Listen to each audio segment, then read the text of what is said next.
Thank you and welcome everyone. My name is Jeff Brodie and on behalf of the Melbourne Lonergan Group, welcome to Lonergan Australasia's Spring Seminar. And this is the first time that we're hosting one of these seminars, and so it's a joy, Chris, for you to be our inaugural speaker. And tonight's topic is reflections on the synodal journey in a regional diocese. So just before we start, we have to pay the bills with the advertising. So I think that's right.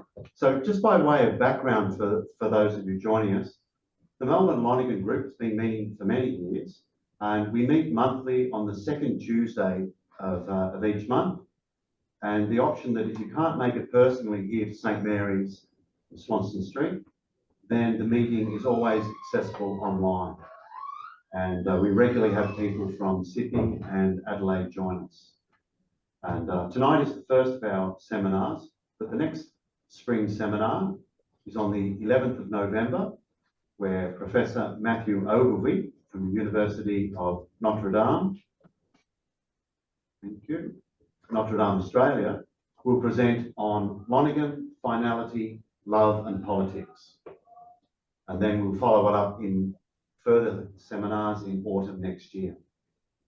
So all this information can be found on the Lonergan Australasia website at lonergan.org.au, and you're all, of course, invited to become a member there. So this is an exciting project for us, and as we seek to make our conversations, the engaging conversations we have here, accessible to a wider audience. But to get on to tonight's topic, in his abstract, Chris points us to an address of Pope Francis, where he said, "What the Lord is asking of us is already in some sense present in the very word synod, journeying together, laity, pastors, bishops. It's an easy concept to put into words, but not so easy to put into practice." And so that combination of practice and wisdom and discernment, we welcome Dr. Chris Cotter as our speaker tonight, and there will be a time for questions afterwards.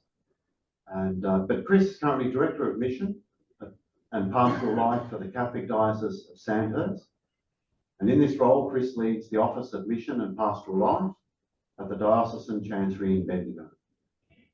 He has experience as a teacher, leader and administrator in Catholic schools and system offices in New South Wales, Victoria and Western Australia, and most recently as Director of Religious Education at Catholic Education Western Australia. Chris has academic qualifications in education, religious education and theology, including a Doctor of Theology completed in 2019. He's particularly interested in the contribution practical theology can make to the famous word in Catholic education from the documents, the integration of faith, life and culture for the mission and identity of Catholic organisations. We'll leave the best to last. Chris is married to Julie, has 2 adult daughters, and is currently trying to enter into the Bendigo races. He's whippet named Scully. So welcome, Chris. We look forward to your introduction by way of remarks and to the conversation that follows. So we'll hand over to you now. Thank you. Thanks very much, Jeff. I could tell you from one of my adult daughters, there would be riots if Scully was entered into any dog races of any kind whatsoever. Anyway, that's another topic. Thank you for the invitation to present this evening. I'm going to offer 4 different segments in this reflection, and they are, just go on to the next slide. So just a little bit about our Sandhurst context, a bit about the background, just a bit of a broad sweep through this concept of synodality as popularised by Pope Francis, and certainly taken up with a lot of enthusiasm by Bishop Shane McKinlay of this diocese.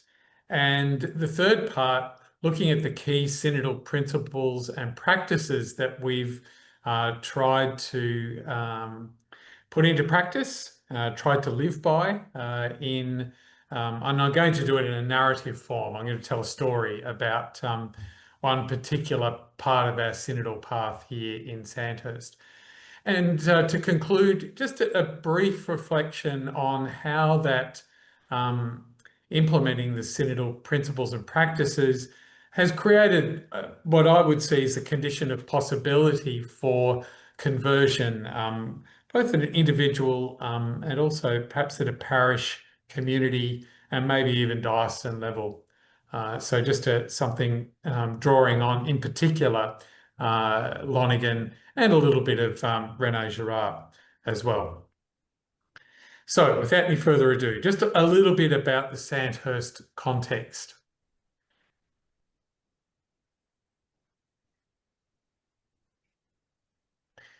This magnificent and vivid piece of art is called Sandhurst in Country, an artwork commissioned by a Jaja Warang and Yorta Yorta man, commissioned for and by the Bishop of Sandhurst, Shane McKinlay, for this Jaja Warang and Yorta Yorta man, Troy Firebrace, who is an educator in our diocese, and he has tried to capture through First People's eyes something of the lands upon which we live, serve, and worship in Sandhurst. So if you're looking at the screen, you might see this blue ribbon here.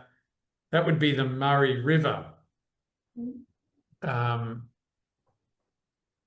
to the lower part here, we're looking at the different lands. Here we're looking at the lands around what we would call Wodonga and Wangaratta, and that large black dot there represents Wodonga in the northeast of our diocese, and the lands there of which are disputed lands.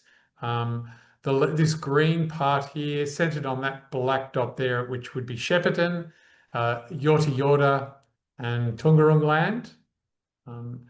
This lands here in around Lake Ngambie, in the central part of the diocese, and where I'm coming to you tonight, which is centred here in what we now call Bendigo, Jara, the Jaja Warang land, the land there of the Jaja Warang.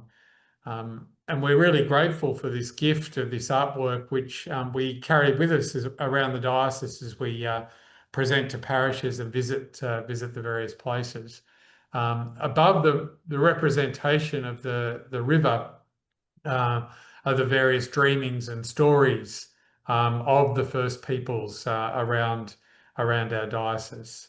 So I think it's important to note that we're trying to build some relationship with our First Nations people, and this artwork was a gesture, a symbol of that, that Bishop Shane sought through that commission to Troy.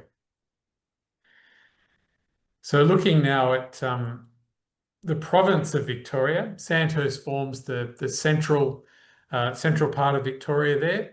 Ballarat, bordered with Ballarat there on the west, Melbourne Archdiocese to the south, and Sale Diocese to the east, and of course the province of New South Wales to the north. And a little bit about the geography with Bendigo, where I'm coming to you tonight, which was called Sandhurst when the diocese was established 151 years ago, though quickly changed its name back to Bendigo not long after that. You can see there it's in the south west corner of the diocese. Shepparton, which is more or less the geographical centre of the diocese, and right over on the east there, the parish of Corryong, or combined parishes of Tallangatta and Corryong. It's about 500 kilometres. That's all right. Just had the cleaners open the door here at the Chancery. So it's about 500 kilometres from Bendigo to Corryong, and it's about 250, 300 kilometres from the Murray River in the north down to places like Heathcote and Ngambie. maybe a little bit less than that, 250. So that gives you a little bit of an idea of the expanse of the diocese. Just a little statistical snapshot. The total population, according to the NCPR data based on the ABS statistics from 2021 National Census, diocesan population of around 410, Catholic population of 85,000, about 21% of Catholics, people identify as Catholic anyway, of the total population. We're noticing in particular the number of Catholics born overseas is increasing, or the people who identify as Catholic. And this number here, Catholics who do not speak English well, is also increasing across the diocese, as is the next one, Catholics who need assistance with core activities. As the profile of our diocese starts to age, more and more people falling into that category. And the diocese is consisting of 38 parishes, though there's actually probably 22 groupings of parishes. I say probably because that's a little bit of a moving feast with priests moving in and out of parishes. Some of those appointments just being made recently, but it's around 22 groupings of parishes. So for the next 24 hours at least, or a bit less than that now, about 18 hours, Shane McKinlay, 8th Bishop of Sandhurst, certainly came with a strong sense of wishing to lead in a synodal way. And recently in an interview on Common Home TV, Bishop Shane said, among other things, synodality calls us to and models a way of learning from and being enriched by the people around us, including those who may be most different to us and most distant from us. And I can certainly say that Bishop Shane has tried to live that through his leadership here in the Diocese of Sandhurst. So that was a recent quote from Shane in an interview, and that interview is freely available on Common Home TV, part of Redemptorist Communications. Very early in Bishop Shane's time here in the diocese, he called a review of the strategic, administrative and consultative structures of the diocese. And one of the key conclusions mentions explicitly synodality, but a whole range of other things that go along with synodality, the principles and practices that I'll refer to shortly. So those key things around dialogue, reflection and discernment, leadership together, co-leadership, with the principles for good governance, integrity, accountability, transparency, bringing a change of culture through consultation, inclusiveness, a strong sense of participation, and a focus on relationships, that these should be the foundational to the way that the structure should operate in the diocese. And that full report is available online. If you simply type "Go Forth Sandhurst," you can find that report. So right from the beginning, Bishop Shane was keen to pursue this synodal pathway in the diocese. So moving now from a little bit around our context, more leaning into this notion of synodality. And not to say that this is the last word or even the seventh word, but it is some words around synodality, ones that we found helpful, certainly in our context. This quote was one that we put before the team that worked with me as we sought to establish some synodal structures in our diocese and to establish them in a synodal style. And again, Jeff proclaimed that a bit earlier, but it's worth dwelling on. What the Lord is asking of us is already in some sense present in the very word synod. journeying together, Synodal, the laity, pastors, bishops, an easy concept to put into words, not so easy to put into practice. And certainly, I think there was an appetite here in the diocese for a synodal way, a synodal path.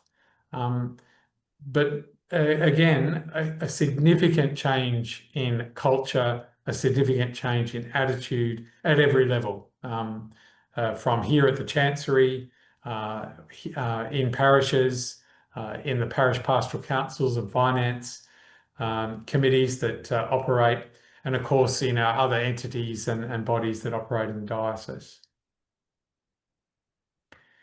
And generally what I found was that the more you practice it, the more you're likely to learn it, the more that the concepts start to make sense. And as I explore the narrative with you in the next segment, you'll get a bit of a sense of that. So some 7 key points here. Not a new concept at all. It's drawing on, it's a ressourcement. It's something, drawing on something really deep in our tradition. An ancient part of the way the Church gathers. And of course, the Vatican II Council picks this up in Lumen Gentium in that whole chapter around the Church as the people of God. Talking about that co-responsibility, that everyone is called to holiness later on in chapter 5. It isn't just for the professional Catholics. This is the call to holiness is for everyone, for all the baptized. And so that strong emphasis from in recent times, and particularly from the Synod for a Synodal Church around participation, those 3 themes, communion, participation, and mission. And of course, a rather elegant way that the Synod final document, over many, many references, speaks of differentiated co-responsibility. So we all have responsibilities, but they are differentiated in terms of one's gifts, one's call, and then one's particular office that one occupies. So it is a differentiated co-responsibility that we're trying to come to terms with and understand. And again, I believe through practicing synodality, we begin to learn it.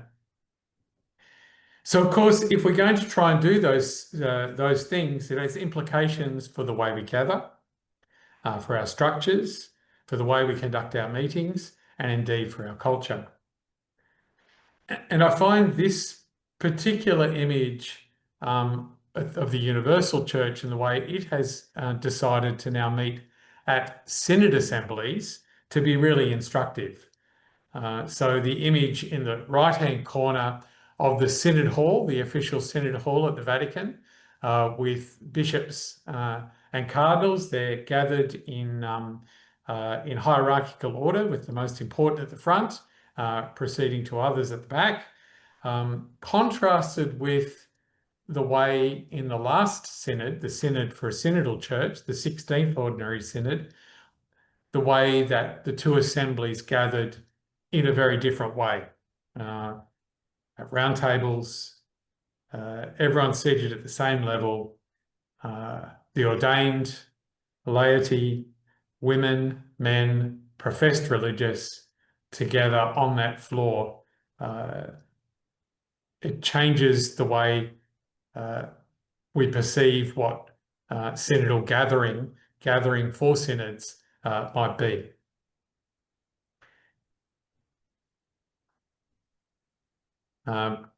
If I can speak for Bishop Shane, he would say that whilst by the time the second assembly came to be in October of 2024, the first assembly, the October of 23, this took a while to get used to, this way of operating. But no one says that they're going back to the other way of operating. In fact, the quote was made, you may have heard it, that some likened the original Synod Hall, the way of gathering in assembly for the previous 15 general synods, to be like taking a transatlantic flight without any in-flight movies or the drinks cart. That it was quite a challenging space to be in, with lots of prepared speeches, lots of opportunities to listen, but not many to speak. Contrasted with this way of operating, which certainly sets things in a very different sense. And of course, people who are part of religious congregations would talk about this is the way, you know, that we've gathered for assemblies, for our congregations over time. So it's not new, but perhaps new for the universal church. So let's shift into a bit of a story. The key synodal principles and practices: participation, prayer, listening, dialogue, discernment, and shared decision-making, told through a bit of a narrative. And it's a narrative of a synodal path, and perhaps the initial synodal path that we've undertaken in Sandhurst. If I could just add briefly before talking about this, this is fairly recent, and I just acknowledge that many people over many years in this diocese who, whilst they may not have called it synodal practice or a synodal path or synodality, they certainly were committed to some of those principles that I mentioned before, certainly of consultation and certainly of maximising participation. I guess what the last 10 years have brought with Pope Francis's legacy for us is a particular focus on being synodal and an understanding of that way. So I do want to acknowledge the others who've preceded me in this diocesan chancery, and certainly in our parishes, our school communities here in the diocese. So, the synodal path, a year of preparation and consultation for Sandhurst Mission and Pastoral Council. This year was from the 27th of April 2022 to the 27th of April 2023. Why those dates? It's the feast of the patroness of our diocese, Our Lady of Good Counsel. And so we recommended to Bishop Shane, when we said we would undertake this journey, that we picked those two dates as the beginning and the end of this particular part of it. So, to tell a bit of a story, we began with, as well as choosing the dates from the 27th of April, of choosing that particular piece of scripture. And I've placed it at the bottom of the slide there, just to remind us that that was foundational for us.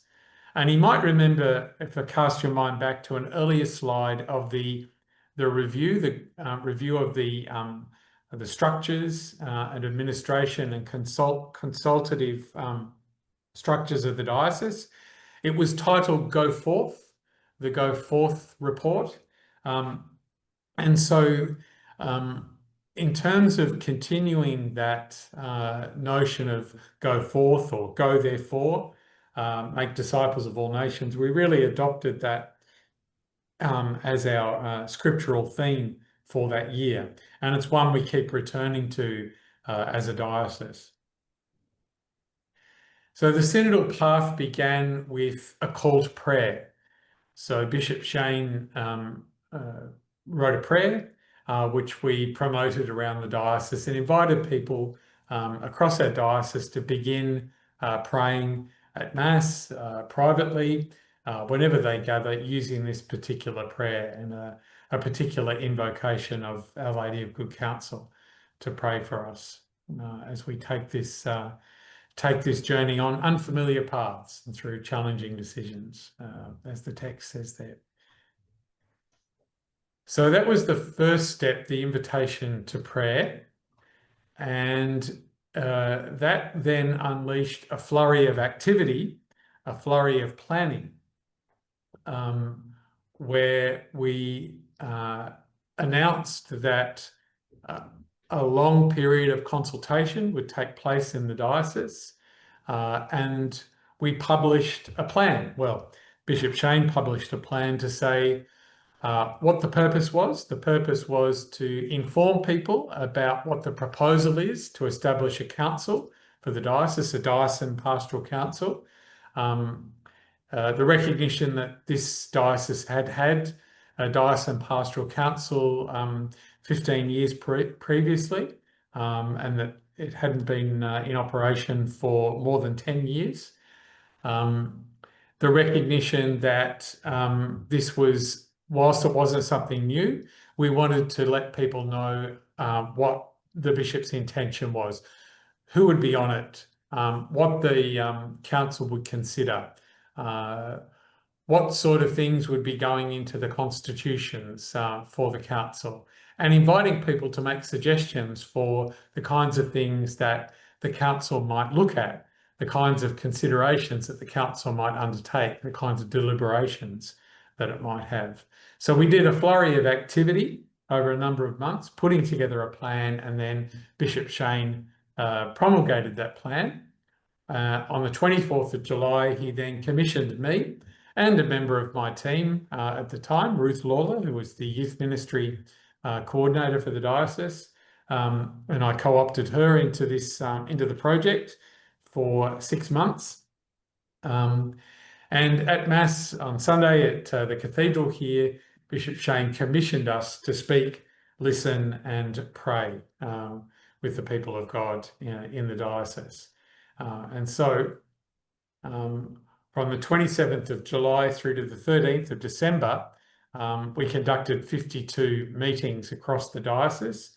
There were 905 participants, and in those meetings, we provided some information, probably about 25 minutes of information, and then we created about a 40-minute process of listening, dialogue, and the opportunity for the people present to give feedback to Bishop Shane. And we committed ourselves to saying every piece of information, every question you ask, every wondering you have, every concern you raise, we will put those together in a report and aggregate it and present it to the bishop. And in the cupboard behind me here at the Chancery, I still have all of the raw data sitting. I had a team who worked on processing that data and putting it into various spreadsheets so that when we could consolidate it and present a report. Something that really struck me in those meetings, I didn't attend all of them, though about 50 of them I was at. Something that really struck me was how much appreciation there was from the people of God around the diocese, clergy, laity, religious, that we would bother to go and travel and spend time, to spend those couple of hours with every parish, with most of our schools, with our boards, with our Catholic education staff. There was a real sense of appreciation. In fact, some of the comments were, we can't believe that you would do this, that you would even bother to come and spend time with us, to listen to us and to take seriously what we have to say. We also picked up a fair bit of cynicism and a fair bit of weariness and wariness of, first of all, consultation. So there was a bit of weariness and wariness of that because we just had the consultation for the plenary council, for the 5th plenary council, and we'd also been conducting some consultation for the synod, for a synodal church. So there was a bit of wariness there too. But probably even more deep than that was a cynicism about, well, what difference is this going to make in our diocese? Is it really going to have an impact? And when Bishop Shane leaves, when he goes, and people have been saying that about Bishop Shane ever since he arrived in 2019, he wouldn't stay here long. So that rumour was around. So lots of people saying when Bishop Shane leaves, all of this stops. And we'll have to start all over again. We've been here before. We've had this experience in our diocese. And so we had to acknowledge that, and we had to listen to that and report on it. I'll return to that whole notion of cynicism and wariness in the last section on conversion. So in the summer of 2022, 2023, I drew all the research together, everything we'd heard, and put together a final report. And if you want to see that final report, it is available. If you type final report Sandhurst into your favourite search engine, you will find that report. There were 5 themes in that report arising from the feedback. There was 12 recommendations that came out of it. So one of the themes was cynicism and weariness. So we were very, very clear about that. Another theme was get on with it, action. We want to see some action. The recommendations fell into 3 groups. The first group was, this is how we think you should set up the council. The second one was, this is what the council should be focusing on. And the third one was about, this is the way the council should operate. And one of the things that came up in terms of those recommendations was, this council should be committed to prayer, to listening and dialogue. That was a really strong recommendation that arose almost consistently through the diocese, through the feedback that we received. On the 15th of February 2023, the whole of the diocese gathered. We had 330 attendees, travelled to the centre of the diocese, Shepparton, just near Shepparton, for an experience of prayerful listening, dialogue and discernment. We did have a keynote speaker. Alyssa Roper, who may be known to some of you, was our keynote speaker who spoke to synodality on the day. Through that process of prayerful listening, dialogue and discernment, the 330 people present endorsed the 5 themes and 12 recommendations, and they also made over 250 concrete proposals for action to Bishop Shane. And at the conclusion of the assembly, Bishop Shane called for expressions of interest to join him on the council. It was an extraordinary day, and I'll talk a little bit more about what made it extraordinary. If you can see the image there, the building that we used was open on 2 sides. It was basically a huge shed. We had a lot of trouble finding a venue to accommodate us. You might remember there were floods in this part of Victoria in the second half of 2022. So the venue that we had chosen for the assembly was flood damaged, and we couldn't use it. So we had to go, my team had to go searching for something. So we found this shed, which we converted, and it was open on 2 sides, which happened to fit quite neatly with one of the hashtags we were using for the day, which was a church with open doors. Pope Francis's call to open the doors to let Jesus out. And so that seemed to resonate a lot with people. And you can see we deliberately used the round tables, picking up that style from the 5th Plenary Council of Australia, and deliberately used the prayerful listening, dialogue and discernment. We were really blessed with a really strong group of expressions of interest from across the diocese for people to join the council. We had a significant number of lay people, so 3 lay people from each of the deaneries, so 9 lay people, 1 priest from each deanery, the Vicar General, the Bishop, of course, and then also 2 picks by the Bishop, one being the Executive Director of Catholic Education and the other being a member of the community in Shepparton, the Catholic community there. So 16 in all, and I was the Executive Officer for the Council. So a great day on the 4th of April, the Chrism Mass, when the council was commissioned by Bishop Shane. And just a day after the feast, the patronal feast of Our Lady Good Counsel, the Mission and Pastoral Council had its inaugural meeting on the 28th and 29th of April, a Friday evening and an all-day Saturday meeting, an historic occasion for our diocese. And since then, the council has met 10 times, and we had one final gathering just to say goodbye to Bishop Shane whilst he was overseas in the last 6 weeks. The council came together.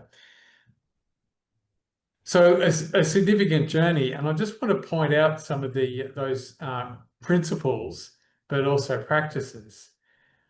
So the principle of prayer throughout, at every stage, the call to prayer, that recognition that we're asking the Holy Spirit to be with us as we walk together on this path as a diocese. Bishop Shane's commissioning of us to go and pray with the people of God first, as well as to speak with them and to listen. Can I just make mention of this, break into that little presentation for a moment and just talk about the decision to have the Diocesan Assembly not in the seat of the diocese here in Bendigo. We do have some excellent venues here in Bendigo, but Bishop Shane's commitment to maximise participation and to hold our Diocesan Assembly here in Shepparton, a place actually in that inset there, Shepparton South, and the parish of that's there, and soon to become part of the parish of Greater Shepparton. So the decision deliberately, so that people could travel no more than a couple of hours, an hour and 3/4, I think, was the furthest anyone had to travel, to be in and involved in that assembly. So quite a disruptive decision, certainly for people who are used to having things in Bendigo, i.e. the Chancery staff here and the people of the Western Deanery on the western side of the diocese, but certainly appreciated by the people of God in the northeast part of the diocese, the furthest away from Bendigo. And we also made the deliberate decision when we began the preparation and consultation meetings to go to the northeast of the diocese first, to go to what is seen to be the furthest part of the diocese. And that seemed to have an impact, seemed to start to affect things. So the deliberate decision about where meetings are held certainly contributed to our synodal journey. Oh, I should go back there. So I've highlighted a couple of other things there. The key aspect there of speaking and listening, the components of dialogue, listening and dialogue, listening and dialogue.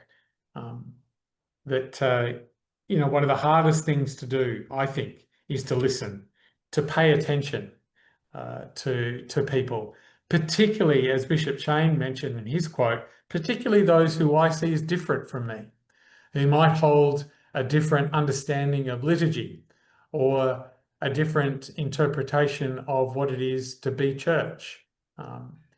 And so that whole stance around listening, the commitment to pay attention to what is going on in the other, to what is going on in me, and to what is going on in the group. And so the deliberate structuring of the discipline of listening and dialogue, of allowing each member of the small group of the table to have 2 minutes to speak. And then if there's a group of 5, it's 10 minutes of listening. So to make sure that that's structured and to provide that discipline and that structure seemed to really help people move in the right spirit into this through the combination of prayer, through the reminder of how hard it is to listen, both to ourselves, others, and to what's happening in the group. and then the invitation to speak. Listen humbly, speak boldly. Those key ideas, those key practices that are best learned by practicing them and reflecting on them. And finally, the green part, the commitment to feedback, to constantly give and return to the people of God what they're saying, to say, this is what we've heard you saying. Is this right? Does this make sense to you? And so at the Assembly, we got a very strong sense that the 330 people representing all of our parishes, all of our schools, and our other Catholic entities in the diocese endorsed that. And through a process of discernment, also then made a whole series of proposals, which we then gave back to the people of God and say, is this what you're saying to us? And that was a whole other process the council undertook. So just a couple of other points before we go to the little coda on conversion. The International Theological Commission, in its document on synodality, talks about the importance of shared decision-making. The members of the people of God who take part in them, synodal assemblies, like our Diocesan Assembly in 2023, are responding to the summons of the Lord, listening as a community to what the Spirit is saying to the Church through the Word of God, which resonates in their situation, and interpreting the signs of the times with the eyes of faith. In the synodal church, the whole community, in a free, rich diversity of its members, is called together to pray, listen, analyse, dialogue, discern, and offer advice on taking pastoral decisions which correspond as closely as possible to God's will. Listen to what the Spirit is saying. So in coming to formulate their own decisions, pastors, and in this case, the diocesan bishop, must listen carefully to the wishes of the faithful. So it's a pretty powerful statement, and one that, well, I would believe that many people in our diocese have experienced in the last few years, and particularly through that narrative that I just shared with you, the synodal path. Perhaps even more strongly, in the synod final document, which was promulgated by the Holy Father, Pope Francis, at the end of last year, those with pastoral authority are obliged to listen to those who participate in the consultation and may not act as if the consultation had not taken place. So just to pause there for a moment, this isn't a box-ticking exercise. This must be done seriously. To continue, therefore, those in authority will not depart from the fruits of consultation that produce an agreement without a compelling reason which must be appropriately explained. As in any community that lives according to justice, the exercise of authority in the Church does not consist in an arbitrary imposition of will. And again, my experience of working really closely with Bishop Shane in the exercise of his authority, and indeed the council in the exercise of their authority in terms of providing advice, of listening, dialogue and discernment, this has been their experience, that Bishop Shane has taken very seriously the consultative processes, and where he's had to differ from something that is being put to him, he is committed to saying these are the reasons why, as far as he possibly can. So this brings me to the final part of my presentation, and a much more explicitly Lonerganian part. This call to conversion, which if you read the final document for the synod, apart from synodality and mission, participation and communion, the word conversion is repeated over and over and over again. And of course, you know, sticking closely to Lonergan here, in my own research, the realization of authenticity is through the transformative process of conversion, leading to ongoing self-transcendence, And Lonergan identified 3 types of conversion: intellectual, moral, and religious. And Bob Doran added psychic conversion to these 3 and contends that the mimetic theory of René Girard most clearly elucidates the nuances of that form of conversion. In essence, psychic conversion draws the person towards authenticity by transforming distorted individuality, which is experienced in the world of the body and in human affectivity, in the emotional centres. This conversion is aided by drawing on the intentional operations entailed in being intelligent, reasonable, and responsible. And if you haven't come across that word individuality, it is Girard's only neologism and refers to the insight that each person's individuality from conception is one that's socially formed. It's one that's shaped by the relationships around us, by the culture, by the significant others that precede us massively. So building on that and understanding that notion that conversion of a psychic type is aided by drawing on the intentional operations entailed in being intelligent, reasonable, and responsible, I really believe that the practice of listening, dialogue, and discernment creates the right conditions for this to happen amongst the people of God, amongst people. So, just before I come to the quote there, this process of sitting around the table, of giving oneself over to the discipline of listening, to the discipline of being humble in that listening, and of speaking boldly when my turn comes, and then reflecting deeply on what I'm hearing in the group, is something that I think helps, because it sets up those intentional operations. It requires discipline around being intelligent, reasonable, and responsible. So if conversion is aided by drawing on that, and so I would argue the discipline of listening and dialogue, of discernment, the creative tension, the dialectical relationship between the psychic affective consciousness of the person and the intentional dimension it helps people become undivided, both within and without. It helps communities become undivided. It invites individuals to discover the non-divided self. And I lean a little bit on lots of others in coming to that. Thomas Merton in particular, who talks a lot about how we come to the place of the non-divided self. And again, I would argue that in the context of prayer, the practices of listening and dialogue and discernment create the right conditions for that discovery of the non-divided self.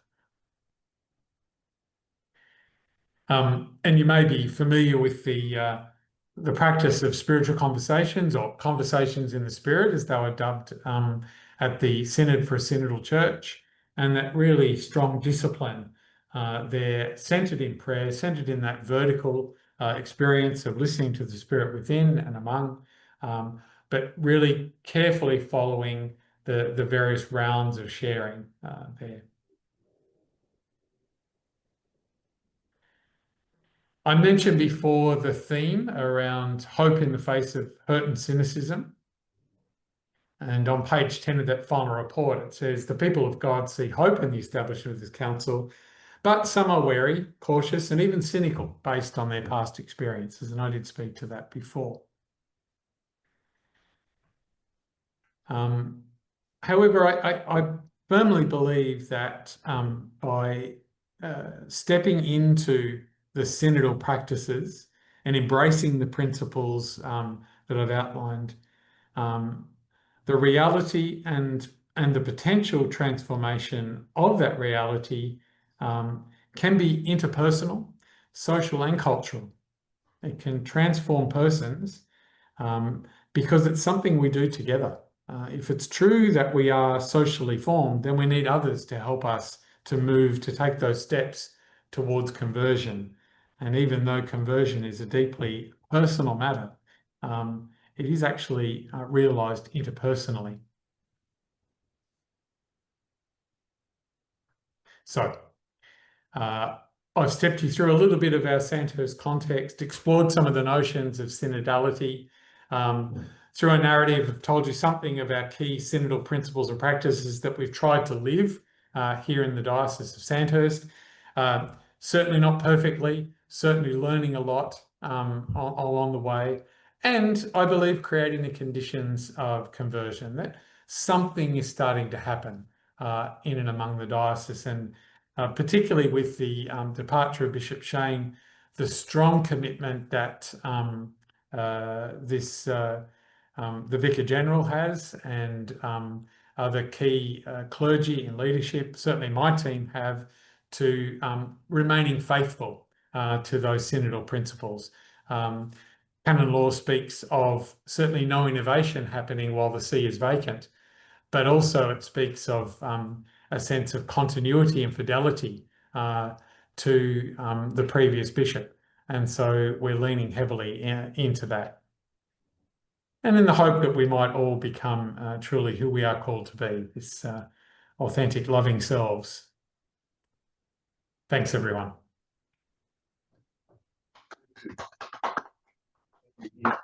Very good. Thank you, Chris. Thank you. And yes. And again, what a beautiful image to finish on. The invitation to the authentic, loving self, and the lifelong challenge of doing that together, because inescapably it does require that collaboration. But to feel loved and be in love. Now, we've got the tricky little bit, perhaps 20 minutes for questions. We will wind up at 8:15. So I have the computer here in front of me. Those people could, if you have a question, you could put your hand up, or you could write your name or your question in the chat. So there's two options there. But if someone, to allow some people to type, if someone did have a question, I invite you to turn on that microphone and get us underway, please.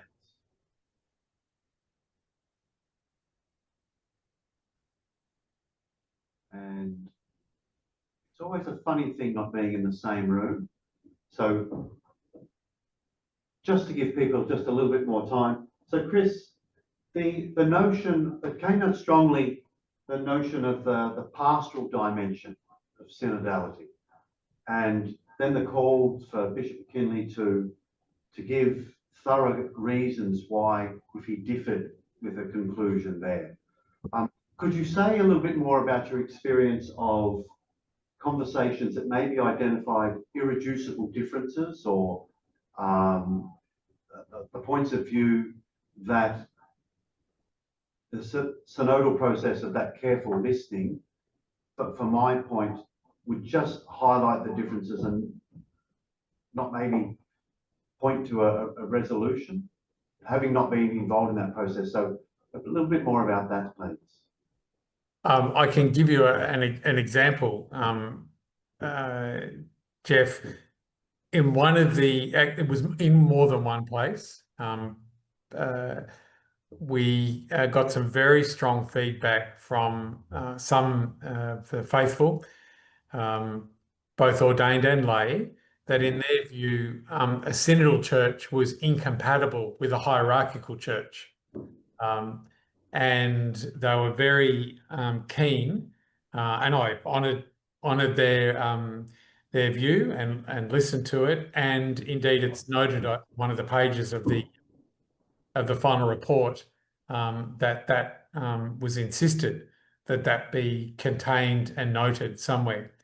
Now, it's interesting that in her keynote at the Assembly, Alyssa Roper touched on that, and Bishop Shane touched on it as well in his concluding remarks at our Diocesan Assembly.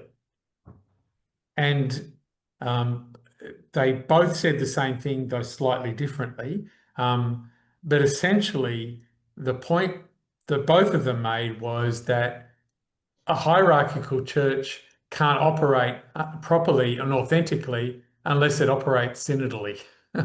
It can't operate in a way that ignores participation of the people of God. Now, that doesn't mean that in every case the bishop is going to follow what the people of God sincerely desire. However, if certainly in our experience here in the diocese, I've never seen a case where Bishop Shane has flatly, after a long process of consultation, has flatly denied a direction. Now, partly that's because we outline, and Bishop Shane is very good at this, outlining very clearly what the purposes of the consultation is. And, you know, basically setting up a frame.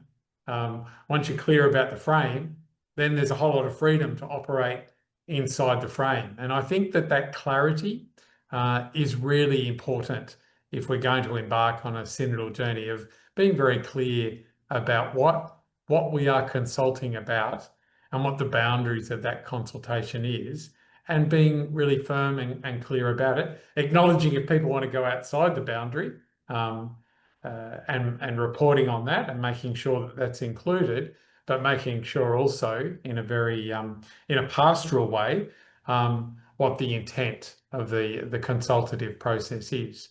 And again, I come back to the fact that one of the privileges of working with Bishop Shane is that, you know, he wasn't afraid to step into being authoritative, but it was always with a deeply listening ear and a very clear understanding of what the limits of his authority are. So there's a couple of points for you, Jeff, that might speak into that. I think sometimes there are some tensions that just have to hold.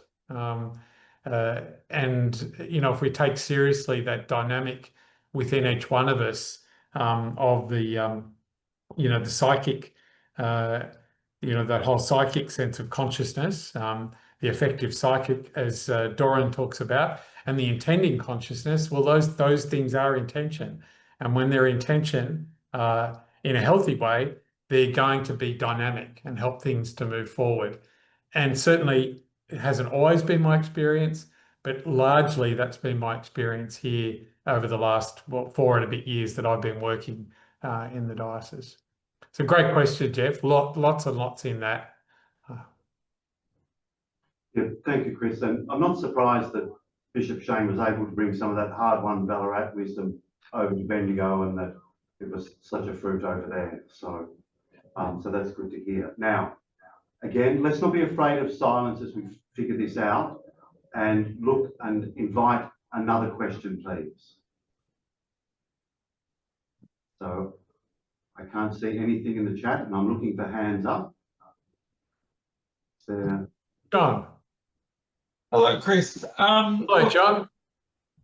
Thank you. Look, it's always good to see Lonergan and practical theology. And I'm in the Diocese of Parramatta, and we too have had a synodal journey. And so the bringing together of practical theology, synod, and Lonergan is music to my ears. So thank you. You're welcome. You're welcome, John. And it's just been a great privilege to be part of it for the last well, short time, only 4 years here. But we're, as I said, we're leaning heavily into fidelity and continuity. So we'll charge on. Okay. Thank you. And I see a hand up with Brendan, please. Good Zoom. Yes, thanks very much for this. It's a wonderful reflection, giving me much room for thought. Yes, I'm from Uniting Church, and I can see, again, that we talk about presbyteries organised through synod and presbyteries, and I think our presbytery could learn presbytery level could learn a lot from this process. So we do have a very robust, excellent synod, which is the whole Victoria and Tasmania, but and that seems to work very well. But then each congregation is carrying a very heavy burden, and we don't support the resources in congregations around us.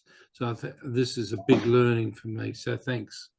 Thanks, Brendan. And by way of just a comment, one of the things that we're yet to do, and it's in our formation support plan, is translating these practices into something that might work at parish level or a deanery level. So some of those, the other structures in our diocese, and whilst there are some of our parishes who've embraced this and run it, a lot of it's on the capability of the parish priest or the leadership in the parish.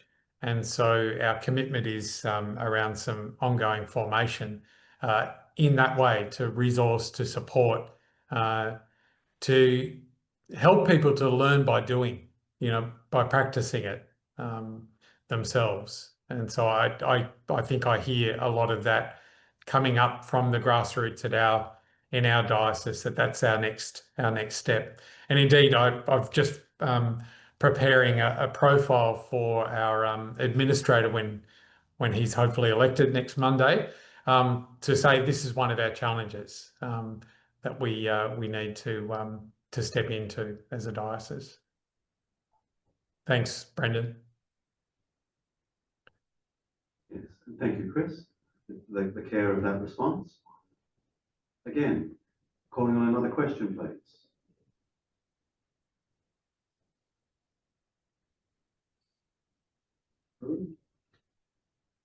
And Kathleen, thank you. Thanks. Thank you for that, Chris. It was lovely to hear it. And there are two things, and in reverse order. I'm wondering if you've been part of the process from the beginning, from the initial planning, working out where it might go, etc., all the way through, and working with all the various groups.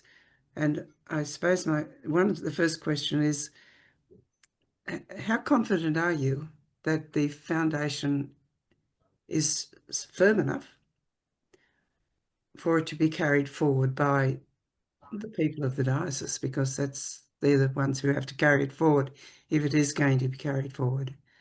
I mean, with the council obviously is going to be key, but the people are going to be key. How much confidence do you have that it's sufficiently firmly based now to build? That's a good question, Kathleen. And of course, the council lapses tomorrow on Thursday when the see is vacant. However, it's interesting, the council at their last gathering, which it wasn't a meeting, it was a gathering, they said, we want to make a recommendation to the administrator that this work has to continue. We've only just begun. Yes. So they quickly put down a recommendation, which I'll take to the consultors when they meet on Monday, and it's indeed already been circulated to the consultors, that the direction that's been undertaken must continue in the diocese, and the members of the former council are a resource for the administrator in the interim. So I think that's certainly very strong, and all of those people are parishioners. They're all people who some are school principals, but also parishioners, and only just now, I think, realising how significant their role is, their advocacy for this in their local places. And one other thing that gives me confidence too is, by and large, we have a presbyterate that gets on well. So there's a sense of brotherhood there. There's also a sense in that presbyterate too that they can learn. They're open to learn from others, and they've had to put up with me attending all their Council of Priests meetings and informing them and encouraging, and my phone calls, and so I think all the things are in place as far as we possibly can to continue. But you know, we've got an aging demographic. We're yet to engage well enough with our migrant communities, and we've got significant migrant communities in Shepparton and Wangaratta, to an extent in Echuca. There's an opportunity around the parish school relationship that we really haven't got. We've got good plans about and good statements about, but is only ever as good as the leadership that's being exercised locally. And it's certainly something that I'm in constant conversation with the Executive Director of Catholic Education, with the key people in that area and my team, about what are the ways in which we can bring our parishes and schools closer together. And the usual narrative is in our parishes that all the families are in the schools and we see them for sacraments, and then we don't see them again. So what's a different approach we might take? So the challenges are significant, but I'm confident whilst we're whilst we have this momentum that we need to stay with it. I think the other thing too is, Kathleen, that something I've learned is plan and iterate, and plan and iterate, and plan and iterate. So don't be too fixed. Whilst we've got a set of goals, we've got 10 goals, which are very broad, and roughly in those three areas of mission, participation, and communion, supported with formation. We have to hold the plan loosely, because there might be something else that we haven't anticipated that we need to be ready to move. And whilst I'm blessed with I'm a lot better resourced than I was when I began the journey. We've got a team now of 6 here. Began with 2.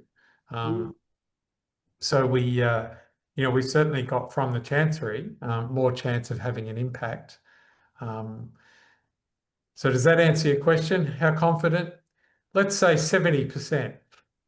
Okay, that's pretty good. And we'll start praying for our bishop, for a new bishop. Yeah, of course, that's a big one. Yeah, a big one. If I could ask it's a personal question in a sense. What do you think you have learned most yourself from the whole process?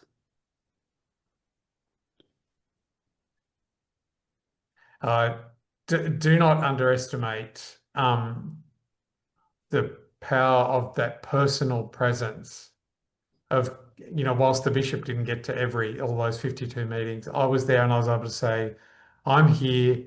The bishop has sent me. He's got some things he wants to share with you. So that personal, it's great to do things on Zoom and online, and we've lent into that, and we've done a lot of that, particularly towards, with COVID. But the power of putting the body on the line, driving across the diocese to the other side of it, and saying, I'm here, hopefully not in that I'm here to help government sense, but I'm here to listen. And I'm here to take seriously your concerns. Over and over again, I'm moved by the power that has of showing one's face, of being present and spending time. One little aspect of just to add on a little bit, Kathleen, one aspect that I haven't talked about is the intentional approach to parish visitations that Bishop Shane requested, and I've done the work with the team to make so. But the power of the bishop going for 4 days and spending 4 days in a parish or a grouping of parishes, and doing that very deliberately, intentionally, with a good, strong process to lead up to it, a preparation phase, the visit itself, and then planning, follow-up. you know, the celebration of the bishop coming for 4 days, and he's just there to listen and ask questions, and he's tuned in because the parish is prepared or gone through a preparation process. Yeah, so I think that'd be my key learning, Kathleen, that showing up, being present in person. Yeah, It's easier to be attentive if you're there. indeed, the hardest thing of all, attentiveness. Hardest of the imperatives, be attentive. Yeah, Mhm. number one. Yeah. And we have reached time. That seems such an appropriate way to finish. Thank you, Chris, for that personal encounter. So thank you, Kathleen, for that question. And you've all heard from Chris, no matter what time of the day or night you rock up at his door, he's going to listen to you fully, and no doubt with a cup of tea as well. So wonderful. Yep. My daughters might have something different to say about that, Jeff, but Yes, well, yes, we'll see what the greyhound or the whippet has to say as well. But so just to conclude, thank you very much, everyone, for joining in tonight. And a reminder that the Melbourne Lonergan group does meet every second Tuesday, and it is online. And if you go to the Lonergan Australasia website, lonergan.org.au, you'll find that information there. And the next seminar is on November the 11th, again at 7 o'clock, with Professor Matthew Ogilvie, presenting Lonergan Finality, Love and Politics. However, as 8:14, I see just ticks over, in the various Zoom ways or whatever, can we please thank Dr. Chris Cotter for such a wonderful example of synodality, conversation and engagement. Thank you. And may we all continue in the faith, hope and love of the risen Christ that ultimately we're bearing witness to, that our conversations will all be a rich witness as we go forth and make disciples of all the nations. So thank you. God bless everyone and good night. And thank you very much for your participation in our inaugural seminar. Thank you. Thank you. thanks, everyone. Good night.